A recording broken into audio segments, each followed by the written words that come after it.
नमस्कार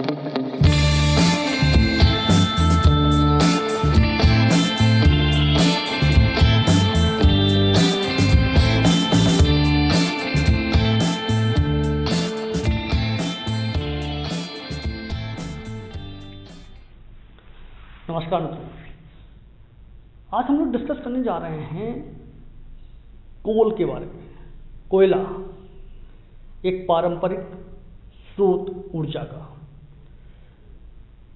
कोयला कैसे बनता है, कैसे आया, क्या क्या घटनाएं हुई, किस तरीके के हो सकते हैं, यानी उनको कैसे कैटेगराइज कर सकते हैं, इन सब बारे में हम लोग बात करेंगे इस वीडियो में। आइए देखते हैं कि हमारा जो टॉपिक है वो है कोयला।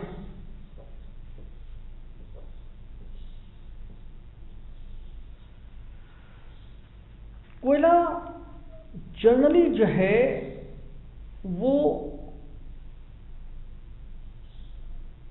कैटेगरी उसकी यानी समय के हिसाब से और उसके कार्बन कंटेंट यानी कार्बन की जो उपस्थिति है उसके आधार पर हम कैटेगराइज करते हैं, विभाजित करते हैं, विभेदन करते हैं। ठीक, कोयला जो है वो एक तो कालावधि,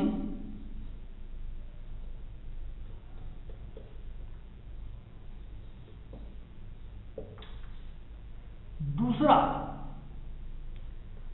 कार्बन की उपस्थिति,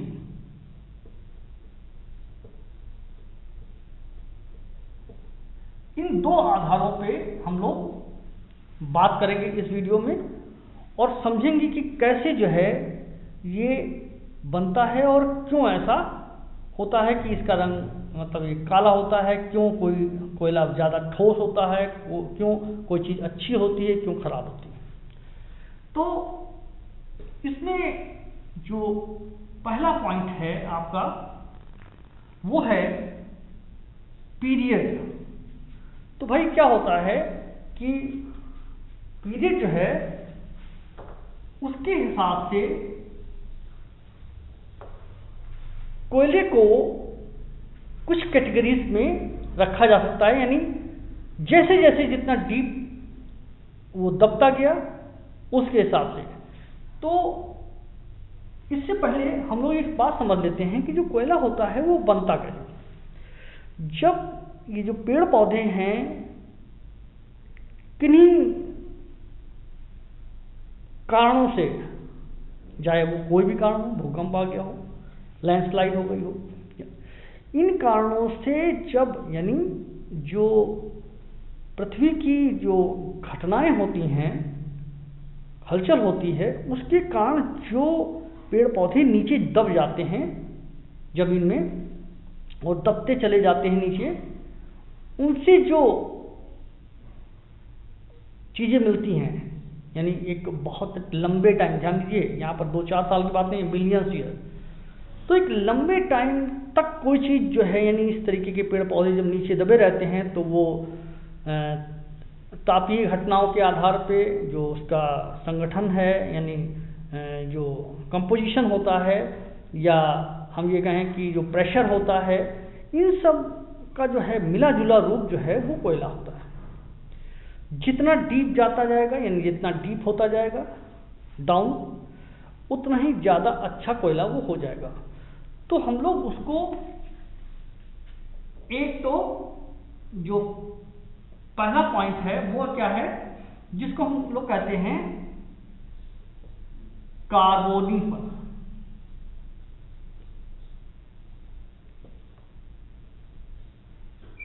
ये जो है वो कार्बोनी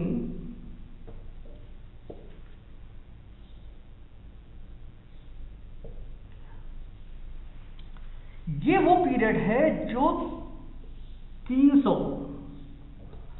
250 से 350 मिलियन ईयर एगो का पीरियड है। इसमें चूंकि बहुत गहराई मतलब बहुत पहले का पीरियड है, इस वजह से इसमें एंथ्रासाइट मिलने की संभावनाएं बहुत ज़्यादा हो जाती है। अब एंथ्रासाइट क्या होता है, ये सारी चीज़ें जो हैं हम लोग डिस्कस करेंगे बाद में। तो ये वो पीरियड है। दूसरा पीरियड है वो है आपका जिसको कहते हैं गोंडवाना।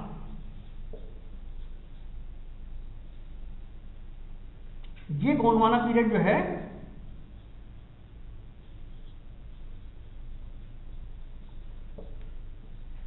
ये 250 या 200 कहें ज्यादा अच्छा रहेगा, 200 से लेके 250 मिलियन ईयर एगो, ठीक। और तीसरा जो कैटेगरी होती है, यानी तीसरा जो पीरियड है वो है टर्सरी पीरियड।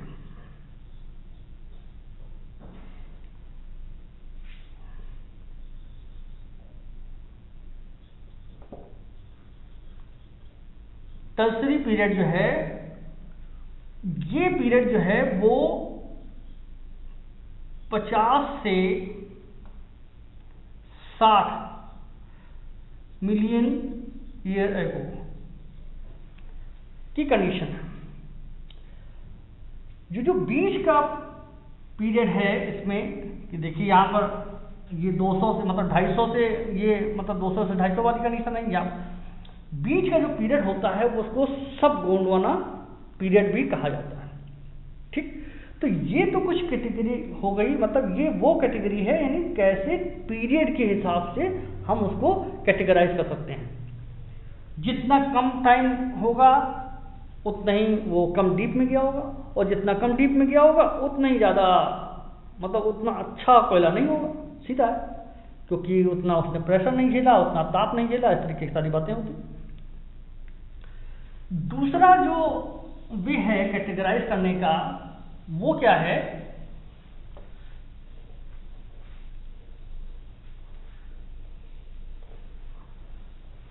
वो है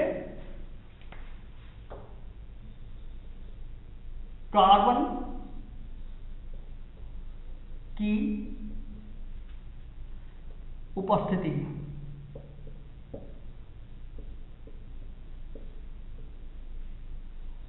यानी कार्बन कंटेंट कितना है उसके आधार पर इसको हम लोग 4 पार्ट में डिवाइड करते हैं। वो क्या है, एक है एंथ्रासाइट,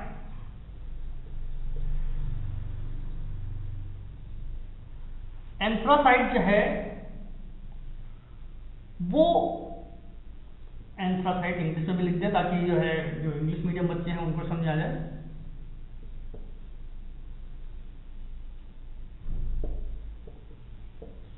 एंथ्रासाइट, एंथ्रासाइट जो है वो कौन सी कैटेगरी होती है जिसमें 80 to 95% कार्बन होता है। 80 to 95% कार्बन होता है और ये बेस्ट क्वालिटी होती है, हल्का होता है। जो हाइड्रोजन, सल्फर, नाइट्रोजन, ऑक्सीजन इस तरीके की जो चीज़ें हैं वो कम होती चली जाती हैं। जनरली थोड़ा सा बताते हुए चलूँ मैं कि जो जनरल जो कोल मतलब कंपोजिशन है वो क्या है कि कार्बन है ना, कार्बन तो होता ही होता है, साथ में हाइड्रोजन, ऑक्सीजन, नाइट्रो है ना, सल्फर, फास्फोरस, इस तरीके की चीजें भी उसमें होती हैं। इसमें से ये 1 से 12-13% तक,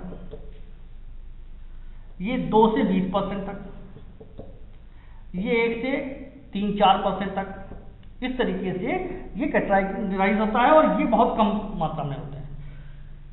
ये ओवरऑल है, इसमें पीट भी शामिल है, इसमें बिटुमिनस भी है, इसमें यानी ऑन एवरेज। अब जैसे जैसे हम सुपीरियर क्वालिटी में जाते जाएंगे, कार्बन कंटेंट बढ़ता जाएगा और इन सब चीज़ों को वो घटाता जाएगा, यानी ये चीज़ें कम होती जाएंगी और कार्बन बढ़ता जाएगा। तो इस उसमें जो एंथ्रासाइट है, इसमें हाइड्रोजन, ऑक्सीजन, नाइट्रोजन, ये सारी चीज़ें जो हैं वो बहुत कम हो जाती हैं, लगभग 1 से 2% के आसपास ही रह जाती हैं, क्योंकि बाकी तो भाई आपको 5% में ही तो बांटना है। अगर 85 और 95% अगर कार्बन है तो बाकी 5% ही तो रहा, 100% से ज़्यादा कर नहीं दो, है ना।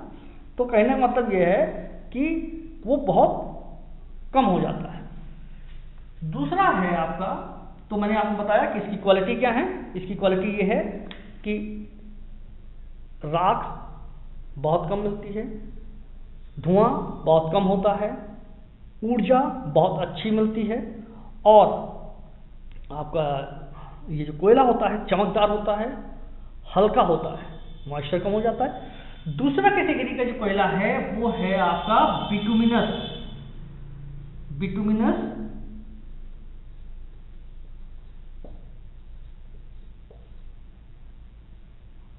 ठीक, बिटुमिनस क्या है, वो इसको भी लिख दें आप।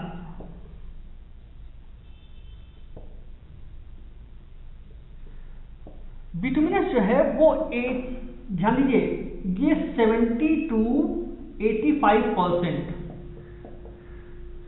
कोल कंटेंट जो है वो 70 to 85% होता है, और ये सबसे ज्यादा दुनिया में यूज होने वाला कोयला है, सबसे ज्यादा, लगभग 80% जो यूज हो रहा है कोयला, ठीक है ना, 80% जो है वो कोयला बिटुमिनस ही यूज हो रहा है।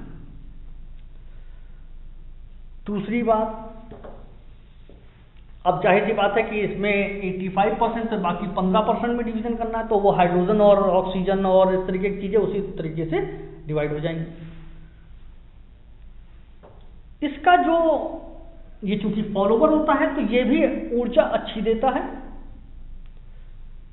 यूज जो है वो इसका भी जो है वो आपका जो आयरन इंडस्ट्री होती हैं, या जो मतलब इंडस्ट्रीज होती हैं जिनमें ताप की जरूरत होती है, ठीक, उनमें यूज होता है।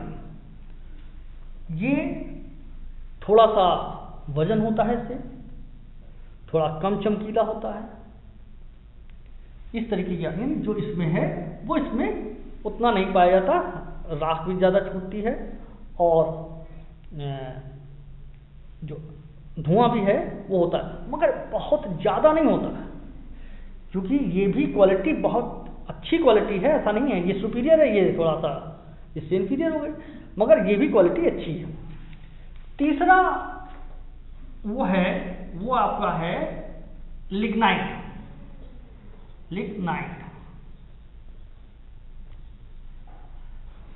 लिग्नाइट कोल जो है ये कार्बन इसमें जो है वो 60 to 75% कहें, बाकी अदर्स जो है वो फिर वही हाइड्रोजन, ऑक्सीजन, नाइट्रोजन, ये सब चीजें। ये कोयला जो है वो अच्छा नहीं होता, मतलब हम ये नहीं कह सकते हैं कि बिल्कुल ही नहीं अच्छा होता है, यानी यूज तो होता ही है, मगर इसकी अपेक्षा क्योंकि थर्ड कैटेगरी है तो जाहिर सी बात है कि ये सब जो है कोयले जो है वो और अदर एक्टिविटी होम में यूज किया सकते हैं, कुकिंग में भी यूज होते हैं, ऐसा नहीं कि यूज ही नहीं होते, मगर इसकी कैटेगरी इससे बिलो है और इससे तो बहुत ही ज्यादा बिलो। चौथे टाइप का जो कोल है वो है आपका पीट। पीट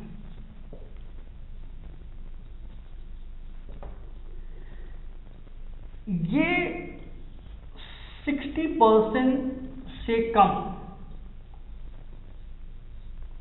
कार्बन होल्ड करता है और सबसे थर्ड क्लास कोयला होता है, या ये कहें कि नया बना कोयला है ना, ऊपरी लेयर में ही पाया जाता है। अब नया से मतलब यहाँ मिलियन ईयर की बात हो रही है, ध्यान रखिए कि ये भी कम से कम 50 मिलियन ईयर की बात होगी, इससे कम नहीं, ठीक है ना।